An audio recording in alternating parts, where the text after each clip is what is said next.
20 litre bucket ತೊಗೊಳ್ಳಿ. Initial ಸ್ಟೇಜ್ಗೆ 20 litre bucket ತೊಗೊಳ್ಳಿ. ಇದಕ್ಕೆ ಅನ್ಏರೋಬಿಕ್ ಕಾಂಪೋಸ್ಟಿಂಗ್ ಅಂತೀವಿ, ಬೊಕಾಶಿ ಮೆಥಡ್. ಇದಕ್ಕೆ ಬೊಕಾಶಿ ಅಂತಲೂ ಹೇಳ್ತೀವಿ ನಾವು. ಸೊ ಇವಾಗ ಇದಕ್ಕೇನು ಮಾಡ್ತೀವಿ, ಇದ್ರೊಳಗೆ ನೀವು ನೋಡಿದ ಹಾಗೆ ಇಲ್ಲಿ ಎಲ್ಲೂ ಹೋಲ್ಸಿಲ್ಲ, ನೋಡಿದ್ರಾ? ಇಲ್ಲಿ ನಾನು ಒಂದು ಟ್ಯಾಪ್ ಹಾಕಕ್ಕೆ ಮಾತ್ರ ಇಟ್ಟಿದ್ದೀನಿ, ನೋಡಿ ಕಾಣಿಸ್ತಾ ಇದೆಯಾ? ಸೊ ಇದಕ್ಕೆ ಒಂದು ಟ್ಯಾಪ್ ಇದೆ, ಟ್ಯಾಪಿಗೆ ಹೋಲ್ ಮಾಡಿದ್ದೀನಿ. ಒಂದು ನಲ್ಲಿ ಸಿಗುತ್ತೆ, ನಿಮ್ಗೆ ಹಾರ್ಡ್ವೇರ್ ಅಂಗಡಿಯಲ್ಲಿ ಎಲ್ಲ ಕಡೆ ಸಿಗುತ್ತೆ. ಒಂದು ನಲ್ಲಿ ತೊಗೊಳ್ಳಿ, ಇದು ಹೋಲ್ ಮಾಡಿಬಿಟ್ಟು ಇದು ಫಿಕ್ಸ್ ಮಾಡ್ಕೊಂಬಿಡಿ. ಇದ್ರೊಳಗೆ ಒಂದು ಬುಟ್ಟಿ ಕಾಣ್ತಿದೆಯಾ ನೋಡಿ, ಈ ಹಣ್ಣು ಆಮೇಲೆ ತರಕಾರಿ ಹಾಕುವಂಥ ಬುಟ್ಟಿ ಇದೆ ಅಲ್ಲ, ಇದಕ್ಕೆ ಪರ್ಪೊರೇಟೆಡ್ ಬಾಸ್ಕೆಟ್ ಅಂತ ಹೇಳ್ತೀವಿ. ಸೊ ಇದ್ರ ಒಳಗೆ ಹಿಡಿಯೋ ಹಾಗೆ ಹಾಕ್ಕೊಂಡಿದ್ದೀವಿ ನಾವು. ಈಗ ಮನೆಯಲ್ಲಿ ನಾನು ಹೇಳ್ದಂಗೆ, ಈಗ ಸಪೋಸಿಂಗ್ ನಿಮಗೆ ಏರೋಬಿಕ್ ಕಾಂಪೋಸ್ಟಿಂಗಿಗೆ ಮಾಯ್ಶ್ಚರ್ ಇರುವಂಥ ತರಕಾರಿ ಸಿಪ್ಪೆ, ಹಣ್ಣಿನ ಸಿಪ್ಪೆ ಹಾಕೋದಕ್ಕೆ, ಬಿಸಿಲಿಗೆ ಹಾಕೋಕ್ಕೆ ಟೈಮ್ ಇಲ್ಲ ಅಂದರೆ ಏನು ಮಾಡಿ, ತರಕಾರಿ ಸಿಪ್ಪೆನ ಕಟ್ ಮಾಡಿಬಿಟ್ಟು ಬಿಸಿಲಿಗೆ ಹಾಕೋಕ್ಕಾಗದೇ ಇರೋವಂಥದ್ದು, ಈಗ ಪಪಾಯ ಸಿಪ್ಪೆ, ಕರ್ಬೂಜ, ಕಲ್ಲಂಗರಿ ಇಂಥದ್ದೆಲ್ಲ ತೆಗೆದು ಇದಕ್ಕೆ ಹಾಕಿ, ಬಟ್ ಸಣ್ಣಕ್ಕೆ ಕಟ್ ಮಾಡಿಬಿಟ್ಟು ಹಾಕಬೇಕು.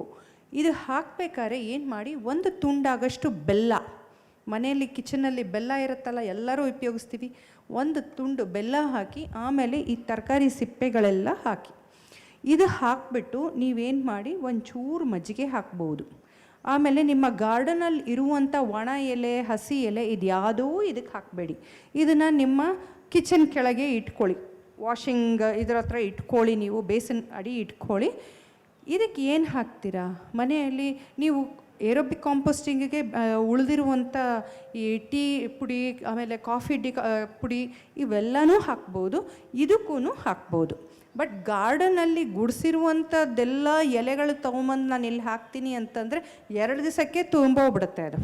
ಸೊ ಅದನ್ನು ಮಾಡಬೇಡಿ, ಈ ಕಿಚನಲ್ಲಿ ಇಟ್ಕೊಳ್ಳಿ. ಏನೇನು ಇವಾಗ ಹುಳಿ, ಸಾರು, ಪಲ್ಯ ಏನೇ ಉಳಿದಿದೆ ಅಂಥದ್ದನ್ನ ಏನು ಮಾಡ್ತೀರಾ, ನೀರು ತೆಗೆದುಬಿಟ್ಟು ಆಮೇಲೆ ಇದಕ್ಕೆ ಹಾಕಿ.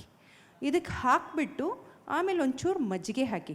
ಕೆಳಗೆ ಬೆಲ್ಲ ಏನಕ್ಕೆ ಹಾಕಿದ್ದೀವಿ, ಬೆಲ್ಲದಲ್ಲೂ ಮೈಕ್ರೋಬ್ಸ್ ಇರುತ್ತೆ, ಆಯಿತಾ? ಅದನ್ನು ಹಾಕಿದ್ದೀವಿ.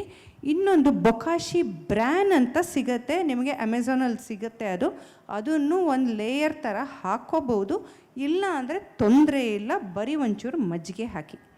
ಇದು ಏನಕ್ಕೆ ನಾವು ಬೊಕಾಶಿ ಅಂತ ಕರಿತೀವಿ ಅಂತಂದರೆ, ಇದು ಎಲ್ಲ ನೀರಿನಂಶ ಇರುವಂಥದ್ದೆಲ್ಲ ಇದಕ್ಕೆ ಹಾಕ್ತೀವಿ.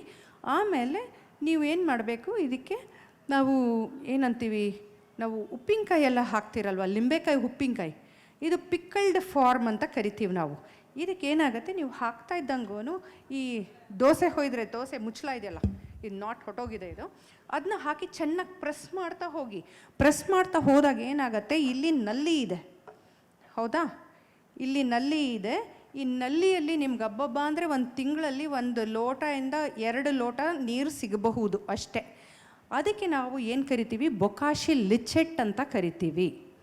ಆ ನೀರು ಏನು ಸಿಗುತ್ತಲ್ಲ, ಒಂಚೂರು ಈ ಥರ ಹಿಂಗೆ ಬಗ್ಸಿದ್ರೆ, ಟ್ಯಾಪ್ ಓಪನ್ ಮಾಡಿದ್ರೆ 1 ಲೋಟದಿಂದ 2 ಲೋಟ ಆಗೋಷ್ಟು ಬೊಕಾಶಿ ಲಿಚೆಟ್ ಅಂತ ಸಿಗುತ್ತೆ. It is highly nutrition for your plants. ತುಂಬ ಒಂದು ನ್ಯೂಟ್ರಿಷನ್ ಇರುವಂಥದ್ದು, ಅದು ಒಂಥರ ಅಮೃತ ಇದ್ದಂಗೆ ಇದು. ಇದನ್ನು ನೀವು ಒಂದು 100ರಷ್ಟು, ಒಂದು 2-3 ಬಕೆಟ್ ಆಗೋಷ್ಟು ನೀರಿಗೆ ಆ ಒಂದು 2 ಲೋಟ ನೀರು ಸಿಕ್ಕಿರುತ್ತಲ್ಲ, ಅದನ್ನು ತೆಗೆದುಬಿಟ್ಟು ಹಾಕಿಬಿಟ್ಟು ನೀವು ಗಿಡಗಳಿಗೆ ಕೊಡ್ಬೋದು, ಸ್ಪ್ರೇ ಮಾಡ್ಬೋದು. ಬಟ್ ಡೈರೆಕ್ಟಾಗಿ ಯಾವುದಕ್ಕೂ ಹಾಕಬಾರ್ದು, it is highly concentrated. So we call this as bokashi leachate ಅಂತ ಹೇಳ್ತೀವಿ.